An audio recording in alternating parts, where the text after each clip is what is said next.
हम लोग शुरू करने जा रहे हैं इलस्ट्रेशन 61 टीएस ग्रेवाल।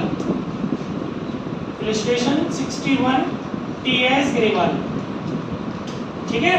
चलिए क्वेश्चन पढ़ते हैं, ध्यान से सब लोग फोकस करेंगे। 1 अप्रैल 2019 Sangeeta limited issued 30,000 equity shares of ₹10 each at a premium of 4 per share। देखिए इक्विटी शेयर्स कितने बेटा हमारे 10,000, ठीक है। सॉरी 30,000 इक्विटी शेयर्स हैं और हमारा एक शेयर कितने रुपए का है, 10 रुपीज का है। 4 रुपीज का प्रीमियम है गाइस, ये पॉइंट 4 रुपीज का प्रीमियम है। अब इसने बोला है आगे payable as follow ₹6 on application including 1 rupee premium, यानी एप्लीकेशन हो गया आपका 5 + 1, क्लियर। आगे लिखा है ₹2 on allotment including 1 rupee premium, allotment पर हो गया 1 + 1। आगे लिखा है ₹3 on first call including 1 rupee premium, यानी 2 + 1। आगे लिखा है ₹3 on second and final call including 1 rupee premium, including 1 rupee premium, 2 + 1, ठीक है। अब एक बार चेक कर लेते हैं, 5 और 1 6 और 2 8 और 2 10। एक बार प्रीमियम चेक कर लेते हैं, 1 और 1 2 और 1 3 और 1, यानी कि इसमें हर एक इंस्टॉलमेंट के साथ प्रीमियम की डिमांड की गई है, ठीक है। आगे क्या बोल रही है, applications were received for 45,000 shares, यानी ओवर सब्सक्रिप्शन हो गया। यहाँ आपने ड्यू लिखा या आपने रिसीव्ड लिखा, 45,000 शेयर्स के लिए आ गया। आप लोगों को एज यूजुअली रोज बताया जा रहा है, इसका मल्टीप्लाई आपने इससे करना है। 45,000 का जब आप 6 से मल्टीप्लाई करोगे तो 2,70,000, लेकिन आपको जो मल्टीप्लाई करना है यहाँ पर 30,000 से करना होता है। 1,50,000 + 30,000, यानी टोटल जो आपने अमाउंट लेना है वो कितना लेना है, 1,80,000। जो आपका ड्यू अमाउंट बन रहा है दैट इज 1,80,000। 2,70,000 ये हो गया रिसीव्ड का और 1,80,000 ड्यू अमाउंट हो गया। अब आप देख रहे हो यहाँ पर 15,000 शेयर्स जो है वो हमारे ओवर सब्सक्राइब हुए हैं, है ना। आगे क्या करना है, 45,000 शेयर रिसीव्ड हुए, of which applications for 9,000 shares were rejected and their money was refunded. Clearly पता है कि 9,000 शेयर्स का जो मनी है वो हम रिजेक्ट कर रहे हैं। तो 9,000 शेयर्स का आप 6 रुपीज के हिसाब से 54,000 एप्लीकेशन मनी रिटर्न, ठीक है बच्चों। अभी कितने बचे आपके पास, टोटल आपके पास कितने आए थे, 45,000। कितने शेयर्स का पैसा आपने रिटर्न कर दिया, 9,000। कितने बचते हैं आपके पास, 36,000। 45,000 में से जब आप 9,000 लेस करोगे तो आपको जो हिसाब करना है वो 36,000 शेयर्स का करना है। और बिल्कुल क्लियर नजर आ रहा है, आप मैक्सिमम शेयर्स कितने दे सकते हो, 30,000। तो यहाँ पर जो कैटेगरी बनेगी वो प्रोरेटा वाली बनेगी कि 36,000 शेयर्स को आप 30,000 शेयर्स देंगे। और शायद लिखा भी होगा rest of the applicants, rest माने यही जो 36,000 बचे, were issued shares on pro rata basis. तो चलिए इसका प्रोरेटा कर लेते हैं। 36,000 शेयर्स का माइनस 30,000 शेयर्स हम अलॉट कर रहे हैं। रेस्ट एप्लीकेंट से 36,000 अलॉटेड शेयर है उनको 30,000, उनका कितना शेयर एक्सेस है, 6,000 शेयर्स। अगर इसको मनी टर्म में बोले तो मनी टर्म में 6 रुपीज के हिसाब से 36,000 रुपीज एडजस्टेड हो गए आपके किस पर, ऑन अलॉटमेंट। आई होप ये कॉन्सेप्ट सबको समझ में आ रहा होगा। डेली डिस्कशन चल रहा है, पहले यहाँ पर रिव्यू कर लो। 30,000 का 1 से और 30,000 का 1 से, 30,000 + 30,000 टोटल हो गया 60,000। 60,000 में से आपने कितना यूटिलाइज कर लिया बेटा, 36,000।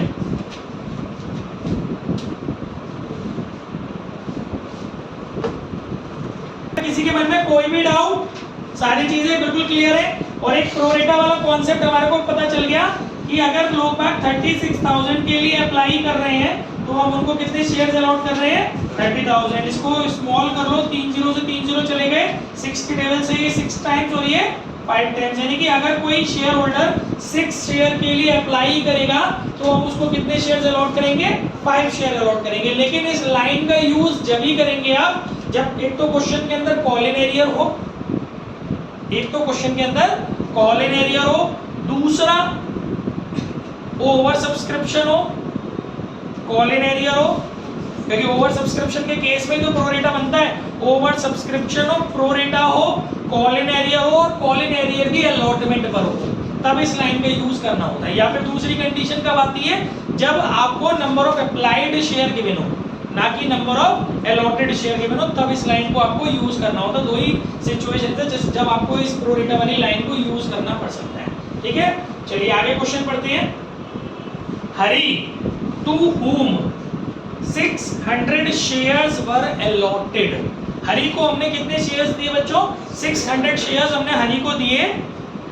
Failed to pay the allotment money, वो आपका अलॉटमेंट मनी नहीं दे पाया। And his shares were forfeited after allotment. अब आपको यहाँ पर एक और नया कॉन्सेप्ट सीखने को मिल रहा है जो कल वाले क्वेश्चनों से, प्रीवियस लेक्चर्स के क्वेश्चनों से ऐड ऑन है। दैट इज कि इस बार आपने जो फॉरफीचर किया है वो मिड में किया है, आपने मौका दिया ही नहीं है सामने वाले डिफॉल्टर शेयर होल्डर को कि चल भाई फर्स्ट कॉल तक देख लेते हैं, चल भाई सेकंड कॉल तक देख लेते हैं, उसके बाद भी नोटिसबाजी कर रहे हो आप, फिर भी वो नहीं दे पा रहा, तब जा करके आप फॉरफीचर कर देते। इस बार ऐसा नहीं है, आपने हरी को जो शेयर्स थे अलॉट किए थे आपने, वो थे 600। हरी आपका 600 शेयर्स का शेयर होल्डर था, वो अलॉटमेंट नहीं दे पाया, कंपनी ने कोई चांस नहीं लिया, अलॉटमेंट के तुरंत बाद उसके शेयर्स को फॉरफिटेड कर लिया। तो पहले हरी का सिनेरियो निकाल लेते हैं पूरा कि कितना अमाउंट हरी पर ड्यू बनता है। यहां से लेते हैं हरी को। देखो भाई, हरी is not able to pay his dues on allotment, इसका मतलब आपको प्रोरेटा वाली लाइन यूज करनी पड़ेगी।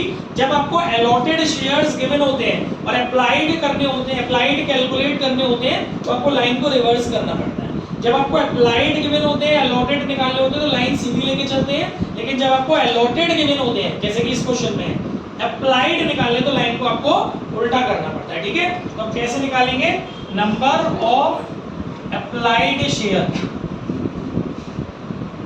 या तो टोटल पूरे ग्रुप से कर सकते हो आप उल्टा करके लाइन को। तो अगर फॉर्मूले बेसिस पे जाना चाहते हो तो फॉर्मूला इज कि number of allotted share upon number of applied share into number of allotted share of defaulter share of holder. ठीक है, लेकिन अगर आप इस लाइन से जाना चाहते हो तो 5 आपका आगे है, 5 ऊपर और 6 नीचे, क्योंकि लाइन आपने उल्टी कर दी। 5/6 मल्टीप्लाई,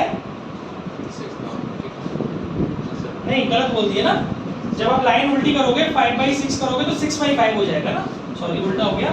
मतलब ये ध्यान रखिए कि अप्लाइड आ गया आपका ऊपर, अलॉटेड आ गया नीचे, और मल्टीप्लाई करेंगे डिफॉल्टर शेयर होल्डर के अलॉटेड का। डिफॉल्टर शेयर होल्डर के अलॉटेड शेयर्स कितने बेटा? 600। इससे आपको ये पता चल जाएगा कि उस डिफॉल्टर शेयर होल्डर ने अप्लाई टोटल कितने शेयर्स के लिए किया था, क्योंकि उसका कुछ ना कुछ एक्सेस मनी पड़ा हुआ है, वो हमें एडजस्ट करना पड़ेगा। तो ये हो रहा है आपका 120 से इसका मल्टीप्लाई कर रहे हो 720 शेयर, यानी कि उस बंदे ने 720 शेयर्स के लिए हमारी कंपनी में अप्लाई किया था। 720 शेयर्स में से हमने उसको 600 शेयर्स अलॉट कर दिए। 120 शेयर्स का उसका 6 रुपए के हिसाब से 720 रुपीज हमारे पास एक्स्ट्रा। ठीक है, ये हमने क्यों निकाला है? क्योंकि हमें जब ये पता करना पड़ेगा कि वो कितने शेयर्स से डिफॉल्टर हुआ है अलॉटमेंट पर, वहां उसका ये एक्सेस मनी यूटिलाइज हम कर लेंगे। फिलहाल ये जब हमें पता करना होता है कि हमने उसको कितने शेयर से वो डिफॉल्टर हुआ है, तो जितने शेयर्स उसको अलॉट किए गए हैं और उससे मल्टीप्लाई करते हैं जो जो इंस्टॉलमेंट्स वो नहीं दे पाया उनकी वैल्यूज का। फिलहाल वो केवल एक ही इंस्टॉलमेंट नहीं दे पाया है अलॉटमेंट, तो 600 शेयर्स का 1 से मल्टीप्लाई करेंगे और 600 शेयर्स का 1 से मल्टीप्लाई करेंगे, क्योंकि 1 रुपीज की अलॉटमेंट और 1 रुपीज का प्रीमियम है। 600 रुपीज ऑन अलॉटमेंट और 600 रुपीज ऑन प्रीमियम। टोटल उस बंदे से हमें 1200 रुपए चाहिए, लेकिन वो बंदे के एक्स्ट्रा पैसे कितने पड़े हैं? 720। तो finally 480 rupees on allotment with premium. ये वो अमाउंट है जिससे वो डिफॉल्टर बन गया, जो कॉल इन एरियर अमाउंट है अलॉटमेंट पर। ये 480 रुपए उसके यहाँ पर कमाएंगे। बाकी लोगों ने अगर अभी तक जो इन्फॉर्मेशन है वो जो डिजायर्ड अमाउंट बाकी लोगों से आना चाहिए वो आना चाहिए 23,520 रुपए। यहाँ तक जिस बच्चे को जो चीज समझनी हो मुझसे पूछो, कोई भी ऐसी बात जो आपको कम समझ में आ रही हो, तो आप मुझसे पूछ सकते हैं, क्योंकि ये मैं रोज यूज कर रहा हूँ प्रॉपर्टी, ये वाली प्रॉपर्टी डेली यूज की जा रही है। डेली आप वीडियोस अगर घर पे देख रहे हो, प्रैक्टिस कर रहे हो, तो डेली यही पैटर्न चल रहा है पिछले 4-5 दिनों से। हम इसी पैटर्न को फॉलो कर रहे हैं डेली। बस आपको घर पर पढ़ना पड़ेगा, क्योंकि पढ़ने वाला काम मैं नहीं कर सकता, वो आप नहीं करना है। ईशा कोई दिक्कत है? आप पढ़ोगे नहीं तो ईशा कोई कुछ नहीं कर सकता है इसमें, क्योंकि बिल्कुल सिंपल सी स्टेप है। हर क्वेश्चन में हम यही चीज फॉलो कर रहे हैं। हम पहले अगर अप्लाइड शेयर दिया हुआ है तो एलोटेड निकाल लें, एलोटेड दिया हुआ है तो अप्लाइड निकाल लें, क्योंकि हमें दोनों ही चाहिए, अप्लाइड भी चाहिए और एलोटेड भी चाहिए। बात अगर कॉल इन एरियर अलॉटमेंट पे हो रही है तो फिर हमें अप्लाइड और एलोटेड का डिफरेंस करना होता है शेयर में, उसका मल्टीप्लाई एप्लीकेशन मनी से करना होता है, तो हम उसे मनी टर्म में ले आते हैं कि कितना अमाउंट एक्सेस है, ठीक है। फिर उसके बाद एलोटेड शेयर से डिजायर्ड कॉल जो भी उसकी इंस्टॉलमेंट है उसका मल्टीप्लाई करके हम निकालते हैं कि कितना अमाउंट उस पर ड्यू है, जिसमें से जो उसका एडवांस अमाउंट हमारे पास पड़ा है उसको माइनस कर देते हैं, तो जो बचा हुआ अमाउंट है उस अमाउंट से उसको कॉल इन एरियर माना जाता है उस इंस्टॉलमेंट में। ये प्रोसीजर आपको हर एक केस में, प्रोरेटा के केस में जहां प्रोरेटा है वहां फॉलो, प्रोरेटा है और कॉल इन एरियर है तो आपको ये, और अलॉटमेंट पर है तो आपको ये फॉलो करना ही करना है हर एक क्वेश्चन में, ये प्रोसीजर, ठीक है। बस अब क्या बचता है, अब इसके बाद बचता है कि उस बंदे के शेयर्स हमने फॉरफिटेट कर लिए,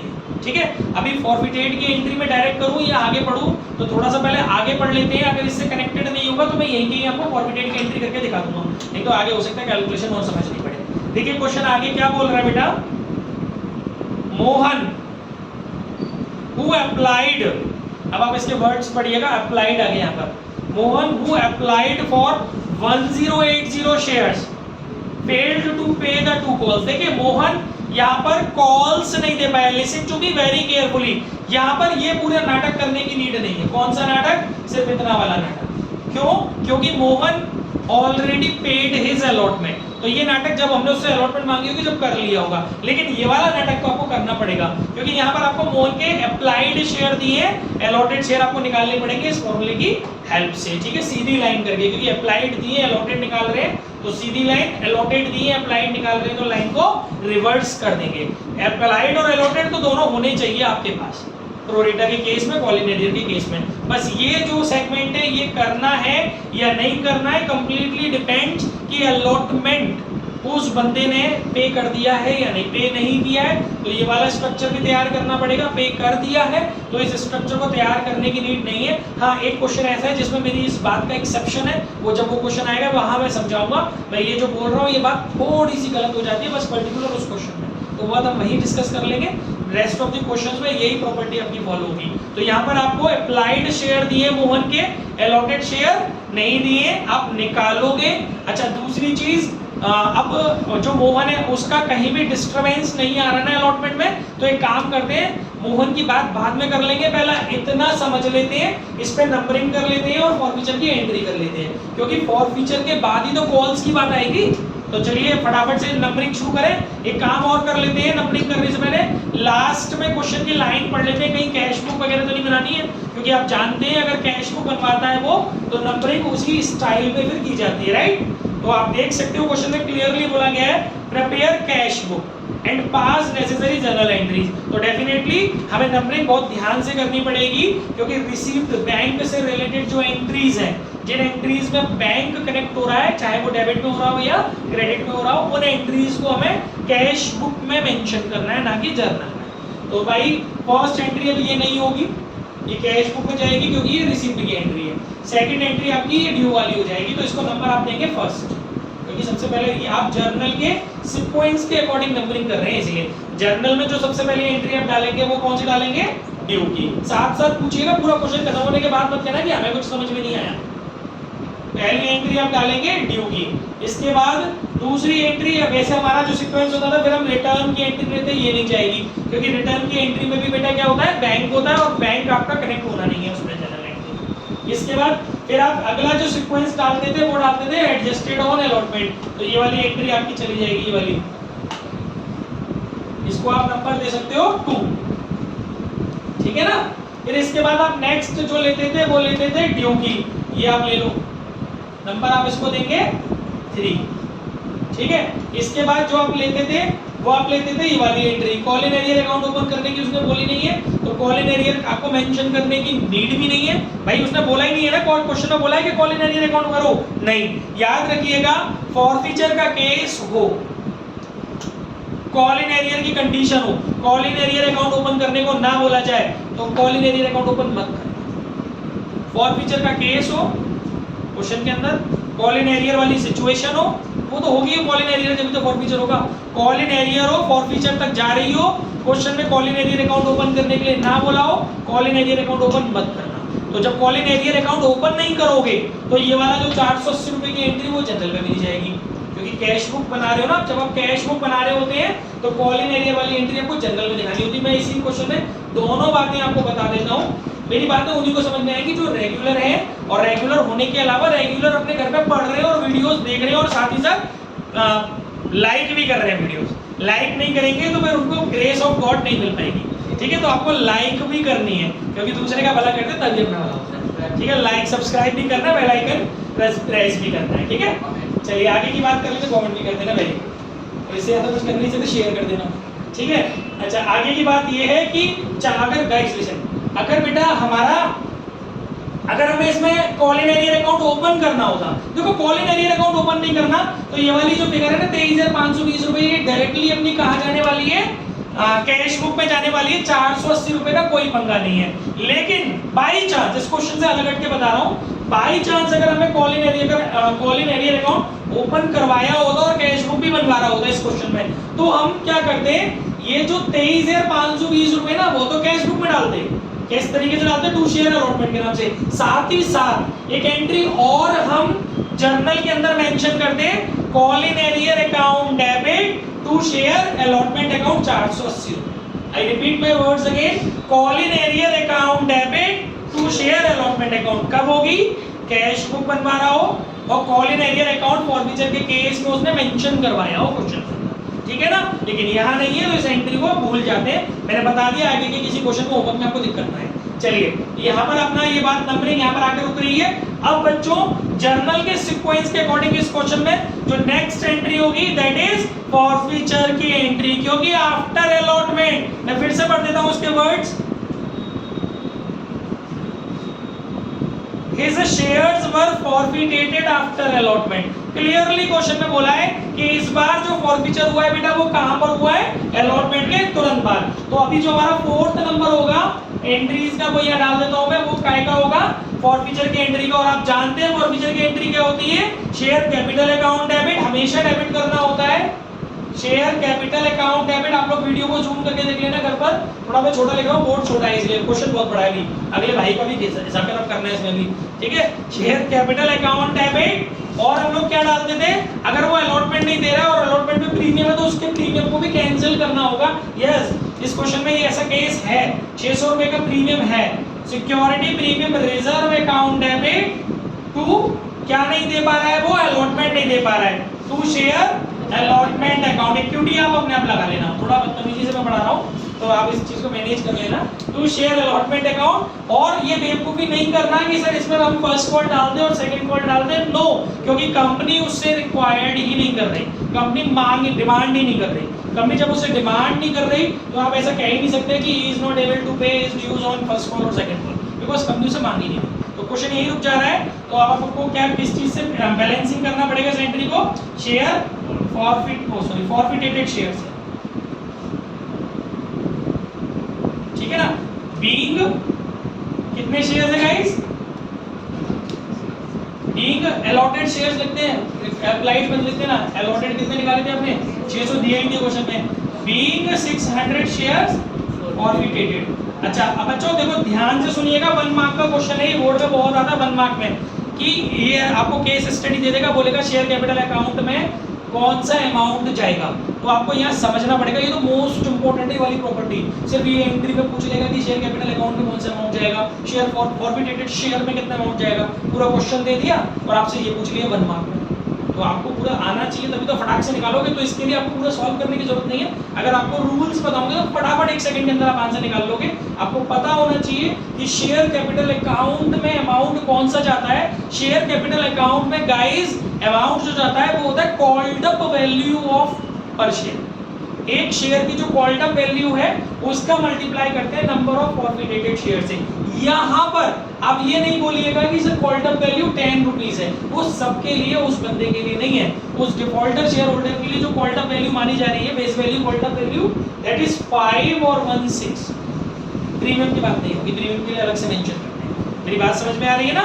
called up value of one share will be 6 रुपए, 5 रुपए एप्लीकेशन की। Are you getting my points? पीछे 5 रुपीज ऑन एप्लीकेशन और 1 रुपीज ऑन अलॉटमेंट, तो टोटल कॉल्ड अप वैल्यू 6 रुपए। 6 का मल्टीप्लाई होगा नंबर ऑफ अलॉटेड शेयर्स, वो फॉरफिटेटेड शेयर्स कितने हैं? 600। 3600 रुपीज आएंगे हमारे कैपिटल के आगे। क्लियर हो गया सबको? अच्छा, बाकी सारी चीजें हमने टेबल में मेंशन करी दी है। प्रीमियम का अमाउंट आप यहाँ से उठा ही सकते हो 600 रुपए। शेयर अलॉटमेंट में अल्टीमेट अमाउंट 480 आने वाला है। बाकी फॉरफिटेटेड शेयर में या तो बैलेंसिंग कर लो, बट 1 मार्क का क्वेश्चन आता है, इसलिए बैलेंसिंग वाला कॉन्सेप्ट नहीं लगाना। बैलेंसिंग के चक्कर में तो पूरा खेल आपको छापना पड़ जाएगा। कॉन्सेप्ट आपको पता होना चाहिए। फॉरफिटेटेड शेयर में आप वो डालते हैं जो वो दे चुका है। वो यहाँ पर केवल 5 रुपए की एप्लीकेशन दे पाए, प्रीमियम की बात नहीं करते हैं। फॉरफिटेटेड शेयर्स की अमाउंट की कैलकुलेशन करते टाइम प्रीमियम को कंसीडर नहीं करते हैं। वो बंदा 5 रुपए दे पाया है ना, क्योंकि ये तो वो दे ही नहीं पाया। 5 रुपए वो ये दे पाया है, प्लस उसका जो एडवांस पड़ा हुआ था, कितने रुपए एडवांस निकल गया था? 720 रुपए एक्स्ट्रा पड़ा था। जरा चेक करो उसके पास कितने शेयर है? 600 शेयर है। कितने रुपए दिए उसने? 5 रुपए। 600 इंटू 5 करोगे तो कितना आएगा? 600 इंटू 5 इक्वल टू 3000, प्लस उसका एडवांस 720 इक्वल टू 3720 रुपए। ये अमाउंट आएगा फॉरफिटेटेड शेयर। ठीक है ना? एक बार इसको बैलेंसिंग करके देख लेते हैं। आप देखिएगा 3600, 600, 4200, 4200, 4200 में से 480 जाएंगे तो इतने बचेंगे ना? 3720 रुपए। 4200 में से 400 के 3800। बैलेंसिंग भी हमारी मैच कर गई। बैलेंसिंग केवल चेक करने के लिए, ना कि आप उसको कोई कॉन्सेप्ट बना लें। गड़बड़ हो जाएगी अगर आपने एंट्री गलत की होगी तो आपका पूरा खेल गलत हो जाएगा। यहाँ तक कोई दिक्कत? सारी बातें कर जाके रिवाइज करना वीडियो में, इसीलिए वीडियो शूट की जा रही है। अब तो थंबनेल भी लग रहे हैं, वीडियो में देख लिए होंगे कुछ बच्चों ने, और मैं डाला भी 4-5 दिन बाद करा करूंगा एप्लीकेशन में। सिर्फ यूट्यूब पे मिलेंगी अब आपको ये वीडियोस 4 से 5 दिन बाद आपकी एप्लीकेशन में मिलेंगी, क्योंकि आप यूट्यूब पे जाते नहीं है ना वीडियोस देखने। अब जाइए और लाइक कीजिए। ठीक है, आगे बढ़ते बेटा। इसके बाद यहाँ तक कोई दिक्कत है किसी को? पॉज करना भैया। देखिए, तो इसमें थोड़ा सा हमने चेंजेस कर दिया है। क्या चेंजेस है? आपको सिर्फ इतना देखना है कि फिर से समझ लीजिए, 720 रुपए जो हमारे पास एक्स्ट्रा आए हैं वो दो चीजों से मिलकर के आए हैं। एक तो हमारे पास 120 शेयर का 5 रुपए के हिसाब से 600 रुपया तो एक्स्ट्रा कैपिटल का आया है। बाकी 120 शेयर्स के जो एक्सेस शेयर्स है 120 शेयर्स, उनका 1 रुपीज के हिसाब से 120 रुपीज प्रीमियम पर एक्स्ट्रा है। तो टोटल हम बोल सकते हैं कि हमारे पास 720 रुपीज एक्स्ट्रा है। अब यहाँ पर हमें ये देखना होता है, क्या ये 720 रुपए जो एक्स्ट्रा है इंक्लूडिंग प्रीमियम के साथ जो आए हमारे पास 720 रुपए, क्या वो रिक्वायर्ड कैपिटल में पूरे यूटिलाइज हो रहे हैं या नहीं?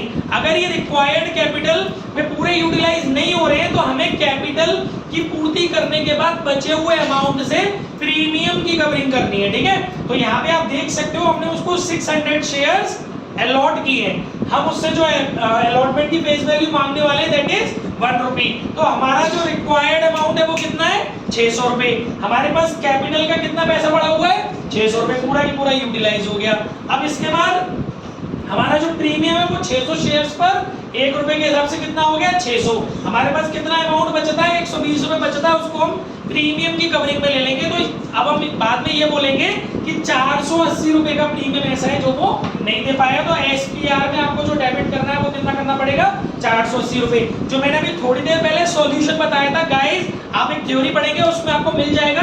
कुछ टाइम पहले जब एक प्रोविजन नहीं आया था तब ये काम ऐसे ही किया जाता था, लेकिन कुछ टाइम पहले एक प्रोविजन आ गया, सेक्शन मेरे दिमाग से उतर रहा है लेकिन उसका क्लॉज भी है, सेक्शन में वो थोड़ा ध्यान नहीं है अभी, लेकिन उसका क्लॉज भी, उस बी क्लॉज में क्लियरली लिखा हुआ है कि अब इस स्ट्रक्चर को आपको फॉलो करना है। ठीक है, तो थोड़ा सा आप इस बात को देख लेना कि जब भी आपके पास एप्लीकेशन, ये केवल तभी पंगा पड़ेगा जब आपका एक्सेस मनी प्रीमियम के साथ है। ठीक है, तो वहां आप ये देख लेना थोड़ा सा कि प्रीमियम कहीं गड़बड़ ना हो रहा आपका। तो बस अब क्या है, प्रीमियम आपने 480 डाल दिया, अलॉटमेंट पे ओवरऑल आपको 480 नहीं मिले विद प्रीमियम, क्योंकि यहाँ पे आपको डालना होता है, क्योंकि कैंसिलेशन तो करना है ना आपको।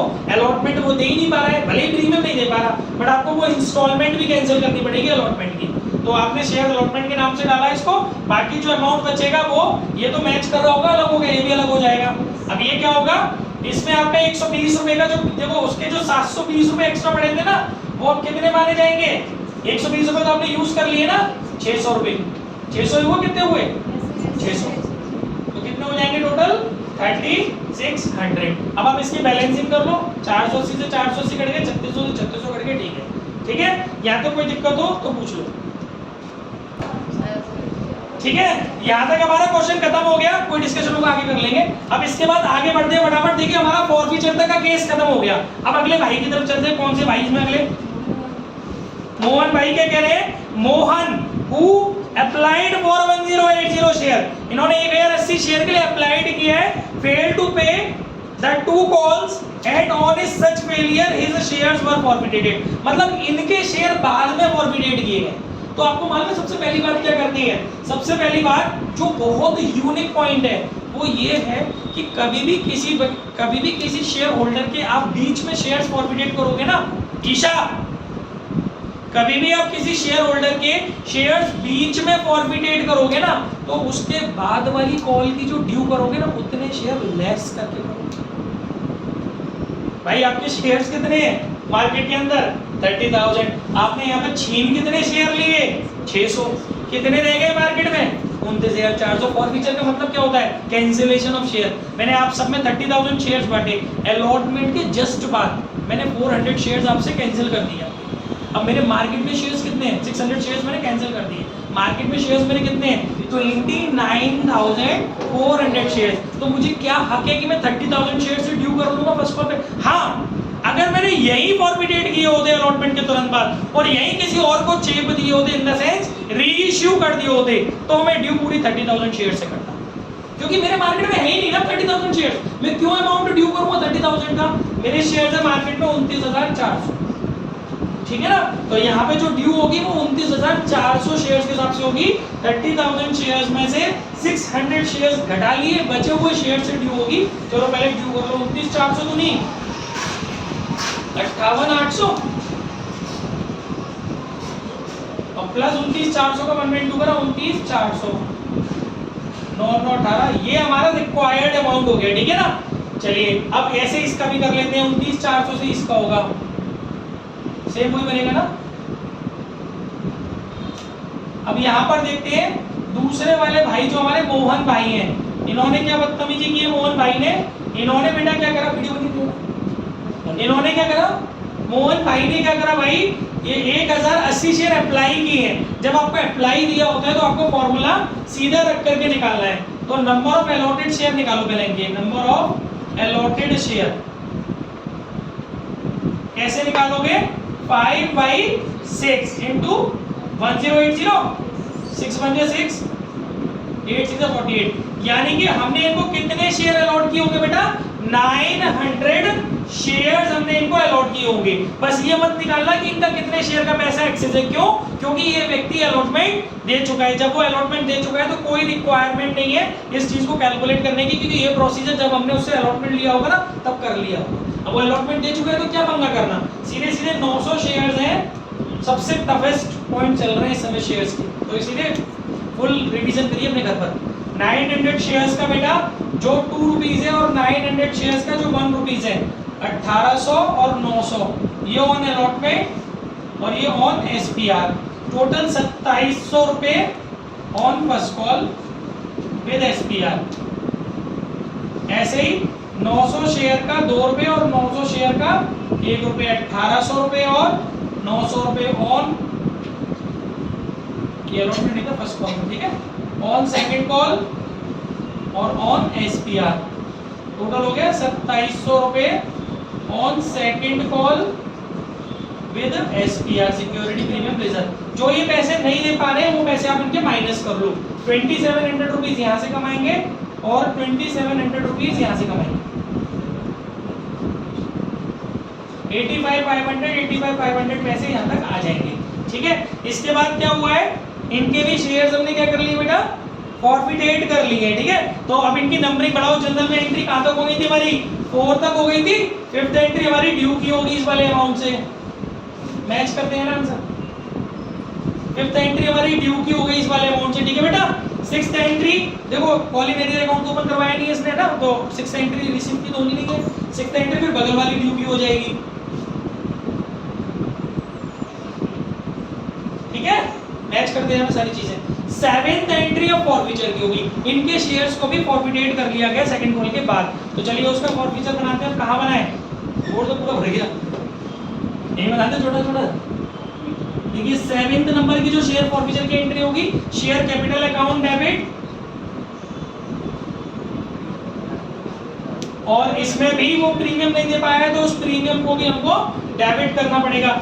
SPR account debit to share first call, to share second call और टू फॉरफिटेटेड शेयर 900 शेयर्स हमने फॉरफिटेड किए। देखिए 900 शेयर्स की गाइस, यहाँ पर जो कैपिटल का अमाउंट भरना है वहां पर हमारे एक शेयर की कॉल्ड अप वैल्यू पूरी 10 रुपए होगी, क्योंकि हमने लास्ट तक डिमांड की है तब जाकर के फॉरफिचर किया है। तो 900 × 10 9000 रुपए तो हमारा आ गया कैपिटल के आगे। प्रीमियम के आगे हम यहाँ से उठा सकते हैं 900 ये और 900 ये, टोटल हो गया 1800 रुपए प्रीमियम के आगे, ठीक है। फर्स्ट कॉल के आगे हम उठाएंगे तो कितना उठाएंगे बेटा, 1800 रुपए है ना, नहीं 2700 रुपए इंक्लूडिंग डालते हैं ना। सेकंड कॉल के आगे भी हम 2700 रुपए। अच्छा बाकी फॉरफिटेटेड शेयर्स में अगर हम डालेंगे तो क्या डालेंगे, वो डालते हैं जो वो दे चुका है। क्या दे चुका है वो चेक करो, मैंने 10,800 से 5400 बढ़ गई, 5400 बचेंगे। देखो वो क्या दे चुका है बेटा, 5 रुपए ये दे चुका है और 1 रुपए ये दे चुका है, 5 और 1 6, और शेयर दिए हमने उसको 900। देखो मैं यहाँ पर भी प्रीमियम नहीं देख रहा हूँ, 5 और 1 6, 900 × 6 5400, तो 5400 रुपए पूरे हमारे 5400 हमारे फॉरफिटेटेड शेयर में आ गए। समझ में आ गया, वहां पर यही गलती हो गई, हमने प्रीमियम डाल दिया था, प्रीमियम तो चेक करते ही नहीं है ना। 5 और 1 6, 900 शेयर्स। अच्छा इसका जो एक्सेस मनी होगा वो भी यूटिलाइज हो चुका है, इसीलिए उसको भी आप मत करना। वो भी मैंने परसों बताया था, 59 में ही बताया था आपको कि अगर अलॉटमेंट में होता तब देखते हो उस चीज को। अलॉटमेंट दे चुका है तो उसके एक्सेस मनी को भी कंसीडर नहीं करते हैं। बहुत प्यारे प्यारे पॉइंट है, जिसे आप हल्के में ले रहे हो ना, आगे नटेर रहे हैं कुछ बच्चे, ये इतने प्यारे पॉइंट है बेटा, यही आएंगे बोर्ड में 1 मार्क में। 1 मार्क में जी मैम 1 मार्क का क्वेश्चन है ये, कि एक्सप्लेन कीजिए कि फॉरफिटेटेड शेयर में, सुनिए इधर कॉन्सेप्ट, फॉरफिटेटेड शेयर में अमाउंट क्या आएगा। आपको अगर ये कॉन्सेप्ट पता होगा कि डिफॉल्टर शेयर होल्डर अलॉटमेंट पर पैसा दे चुका है, डिफॉल्टर शेयर होल्डर अगर अलॉटमेंट पर डिफॉल्टर नहीं है तो उसका जो एप्लीकेशन पर एक्सेस मनी है ना, उसको फॉरफिटेटेड शेयर में कंसीडर नहीं करेंगे, जो ये सिचुएशन है। ऑन द अदर हैंड अगर डिफॉल्टर शेयर होल्डर अलॉटमेंट पर ही डिफॉल्टर है तो उसका एप्लीकेशन पर जो एक्सेस मनी है ना, वो फॉरफिटेटेड शेयर में कंसीडर किया जाएगा। ये दूसरा फैक्ट। तीसरा फैक्ट, प्रीमियम एक्सेस मनी के टाइम पर जो प्रीमियम होता है वो फॉरफिटेटेड शेयर में जब हम चेक कर रहे होते हैं, अमाउंट ट्रांसफर कर रहे होते हैं, फॉरफिटेटेड शेयर के लिए अमाउंट कैलकुलेट कर रहे होते हैं, वहां पर जो जो इंस्टॉलमेंट्स वो दे चुका है उनकी प्रीमियम को कंसीडर नहीं किया जाता है। ये तीसरा फैक्ट। ये 3 फैक्ट अगर आपको याद होंगे, विद इन 1 मिनट ये क्वेश्चन सॉल्व होगा 1 मार्क में। क्योंकि आपको ये पूरी टेबल थोड़ी बनानी है, आपको वो पूछेगा कि फॉरफिटेटेड शेयर का अमाउंट बताओ, आपको क्या मालूम होना चाहिए, कितने शेयर्स उसके पास, allotted number of allotted shares into जो वो दे चुका है, प्लस अगर प्रीमियम है, प्रीमियम तो जोड़ते ही नहीं है, प्लस अगर अलॉटमेंट वाला कॉन्सेप्ट नहीं दिया है उसने तो एक्सेस मनी ऑन एप्लीकेशन, और अगर अलॉटमेंट वाला कॉन्सेप्ट दे चुका है तो excess money on application ignore करना है। आ गया 1 मिनट में आंसर। क्या करना है आपको पूरे क्वेश्चन में रामायण पढ़ने से, आपको तो पूरा पॉइंट बात करनी है ना जो उसने पूछी है, यही चीजें पूछी गई है आपके सैंपल पेपर में, ढंग से देखना शेयर से, ठीक है। ये हो गया बेटा, काम खत्म पूरा। अब क्या रहता है, इसके बाद रीइश्यू भी है, एंट्री मैच हो रही है वाली, रीइश्यू का क्या पंगा है। अब और भी वो सुंदर कहानी। अच्छा कंपनी के पास कितने शेयर्स टोटल आ गए बेटा, एक तो कंपनी ने यहाँ पे कितने छीने थे 600, और दूसरे छीने यहाँ पर 900, 900 और 600 टोटल कितने हो गए 1500। अब इस 1500 शेयर में से भी कंपनी ने केवल 1200 शेयर रीइश्यू किए हैं। अच्छा इसमें बैलेंस शीट भी बनाइए। चलिए इसको आज यही ब्रेक करते हैं, कल इसके आगे पूरा क्वेश्चन करेंगे, क्योंकि ये बहुत बड़ा क्वेश्चन है। अभी पॉज कर लो, मैंने कहा था ना कि एक एक दिन से बड़े